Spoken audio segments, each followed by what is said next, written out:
Good morning, this is Steve O'Hare from Signal Centre, and today is Wednesday, the 22nd of September, and I'm bringing you the commodity section, or the energy section. We're going to take a look at crude oil this morning, both WTI and Brent levels, and also take a look at natural gas, which has been in the headlines of late, and it'll be good to sort of catch up where the levels are there to watch as well from a technical perspective.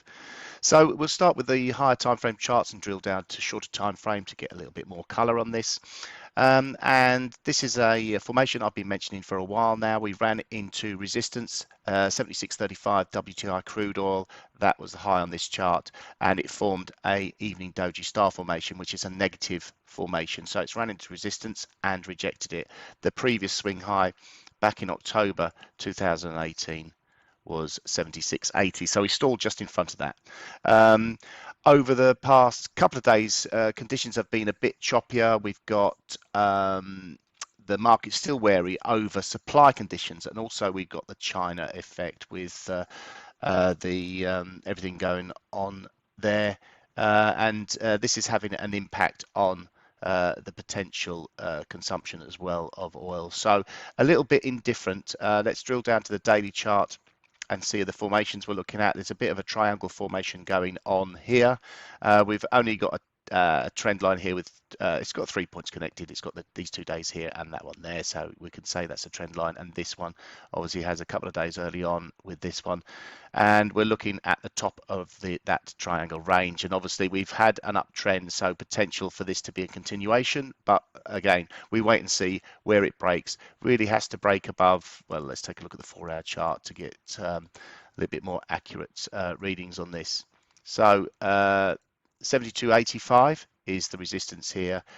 Support coming in at 69.39, or just below there where we spiked down to yesterday around 3 o'clock. We got all inventories out later.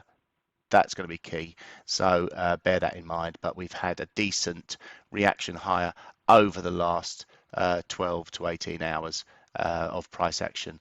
It did look like we were stalling. I reviewed this a little while ago, and we saw this candle on the hourly chart, so a bit of a shooting star candle, maybe 2 of them really, where price action has moved higher, tried to sort of post a new high but failed and been sold back into.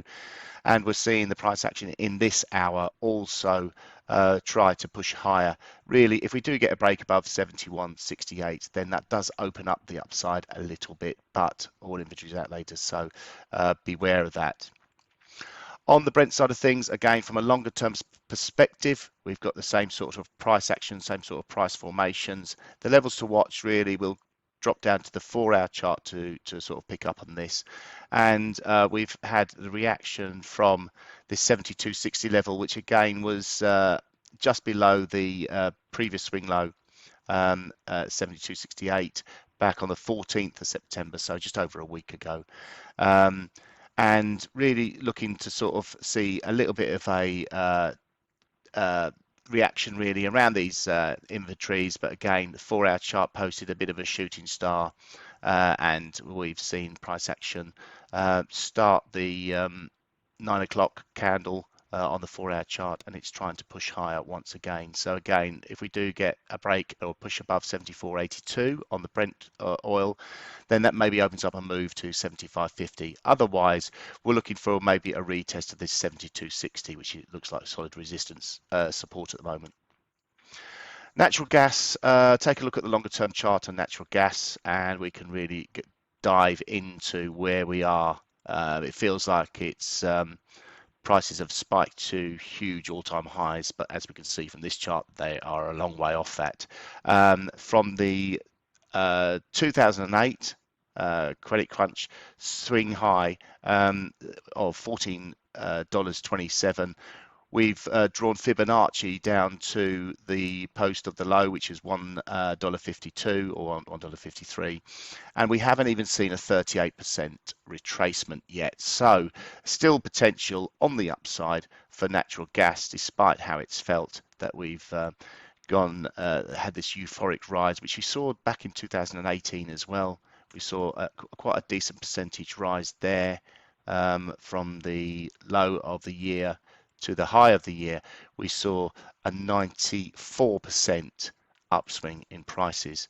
That's compared to the low of this year to the high, has actually seen a 271% increase in the price of natural gas in just, well, since June 2020. That's just over a year. So that's pretty remarkable. And but we are forming what looks like we're coming to the end of the month as well. We're not far away from the end of the month, only got 10 days. And the spike higher has left a bit of a bearish topping formation, shooting star candles galore, and then this reaction lower. So the concerns seem to have eased slightly.